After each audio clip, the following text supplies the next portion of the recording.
আসসালামু আলাইকুম রহমতুল্লাহি ওয়া বারাকাতুহু। রব্বি জিদনি ইলমা, রব্বি ইশরাহ লি সদরি ওয়া ইয়াসসির লি আমরি ওয়াহলুল উকদাতাম মিন লিসানি ইয়াফকাহু কওলি। জিন জাতির বিস্ময়কর ইতিহাস, এরকম নামে আমি একটা পিডিএফ পাই অনলাইনে। এটা পিডিএফটা আল্লামা জালালউদ্দিন সৈয়দী রহমতুল্লাহ আলাই হতে প্রণীত, এবং উনি আচ্ছা আমি বইটার নামটাও বলে দিই কোন বই থেকে, কোন গ্রন্থ থেকে আচ্ছা অনুবাদ করা হয়েছে। এটা হচ্ছে লাকতুল মারজানি ফি আহকামিল জান গ্রন্থের সহজ সরল সাবলীল অনুবাদ। এটা হচ্ছে জিন জাতির বিস্ময়কর ইতিহাস। আমি কথা বাড়াচ্ছি না, আমি এই মুহূর্তে আচ্ছা প্রসঙ্গ কথাতে আসতে চাচ্ছি। প্রসঙ্গ কথায় খুব সুন্দরভাবে কিছু উনি লিখেছেন। আমার খুব বিষয়গুলো আমার খুব ভালো লেগেছে বিদায় আপনাদের মাঝে শেয়ার করা। এটা হচ্ছে একটু সময় চাচ্ছি প্লিজ। হ্যাঁ চলে আসছি, আমি শুরু করছি। আসসালামু আলাইকুম প্রিয় পাঠক পাঠিকা। আমরা মুসলমানরা জিনের অস্তিত্বে বিশ্বাসী, কারণ মহাস্রষ্টা আল্লাহ পবিত্র কোরআনের বহু জায়গায় জিনের কথা উল্লেখ করেছেন সুস্পষ্ট ভাষায়। প্রিয় নবীজির প্রিয় হাদিসেও জিন বিষয়ক বহু আলোচনা পাওয়া যায়। তাই জিনের অস্তিত্বে বিশ্বাস রাখার বিষয়টি ঈমান আকীদার অংশ হয়ে দাঁড়ায়।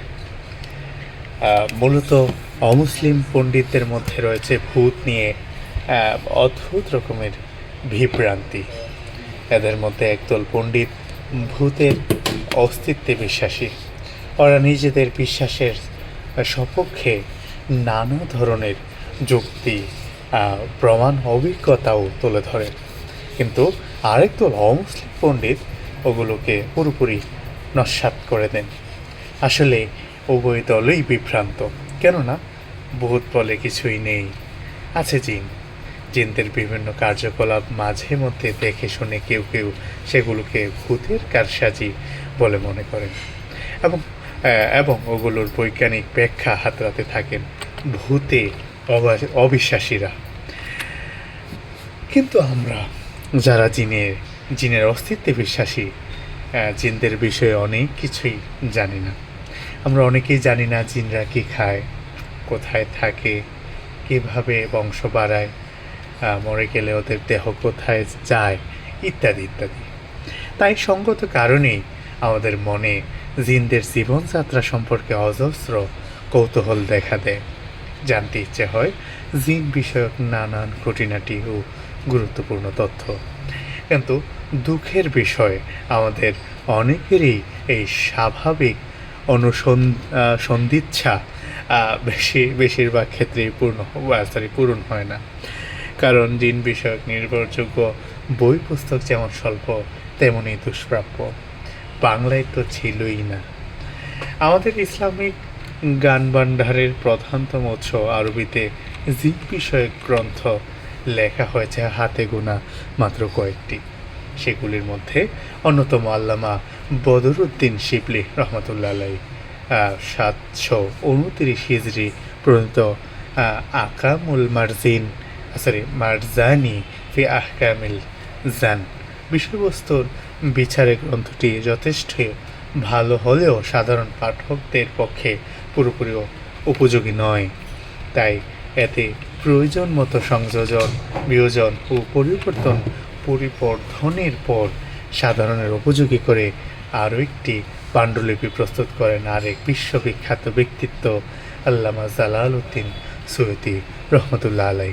তিনি 1911 হিজরিতে এটি প্রণীত করেন। আল্লামা জালালউদ্দিন সৈয়দী রহমতুল্লাহ আলাই তার এই পাণ্ডুলিপির নামকরণ করেন লাকতুল মারজানি ফি আহকামিল জান। এটিকে জিন বিষয়ক বিশ্বকোষও বলা যায়। তাই আমরা বাংলা ভাষাভাষীদের জন্য এই এই এই আকর গ্রন্থটি বেছে নিলাম এবং সাধ্যমতো সহজ সরল সাবলীল অনুবাদের মাধ্যমে জিন জাতির বিস্ময়কর ইতিহাস নামে পেশ করলাম। বাংলার পাঠকদের কথা মাথায় রেখে গ্রন্থটি আগাগোড়া হুবহু অনুবাদ করা হয়নি। কোনো বর্ণনা একাধিকবার এসে যাওয়ার দরুন বাদ দেওয়া হয়েছে, কোনো অংশ এড়িয়ে যাওয়া হয়েছে ভুল বোঝাবুঝির সম্ভাবনা পরিচ্ছেদের অধীনে। সরি আমি একটু এখানে মিস্টেক করলাম। আচ্ছা, ভুল বোঝাবুঝির সম্ভাবনা থাকার কারণে একই বিষয়ের বিক্ষিপ্ত বর্ণনাগুলো আনা হয়েছে একই পরিচ্ছেদের অধীনে। তাছাড়া পর্ব, পরিচ্ছেদ, অনুচ্ছেদ প্রভৃতি বিন্যাস এবং সেগুলির শিরোনাম, উপশিরোনাম প্রভৃতির নামকরণের অধিকাংশ করা হয়েছে নিজেদের তরফ থেকে। গ্রন্থটির অনুবাদে পাকিস্তানের প্রখ্যাত আলেম এমদাদুল্লাহ আনোয়ার সাহেবের উর্দু তর্জমা তারিখে জিন্নাত ওয়া শায়াতিন থেকে যথেষ্ট সাহায্য নেওয়া হয়েছে এবং তার নিজের পক্ষ থেকে সংযোজিত বর্ণনাগুলো এতে ব্যবহার করা হয়েছে।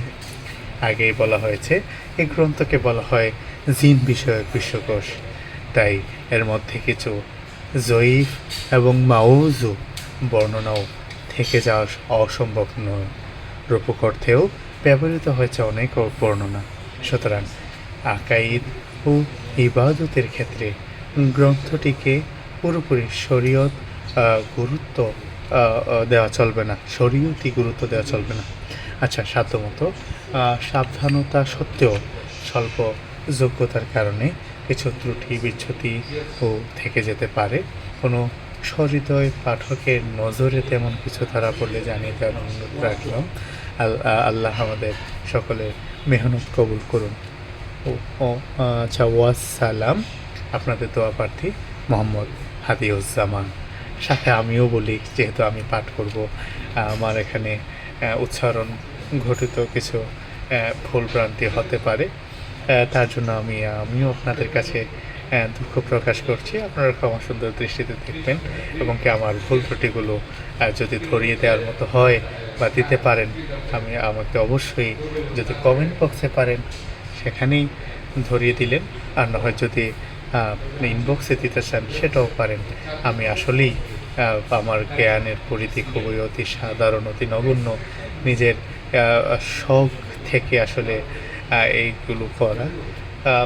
আশা করছি আপনারা কন্টিনিউ করবেন আমার সবগুলো পর্ব।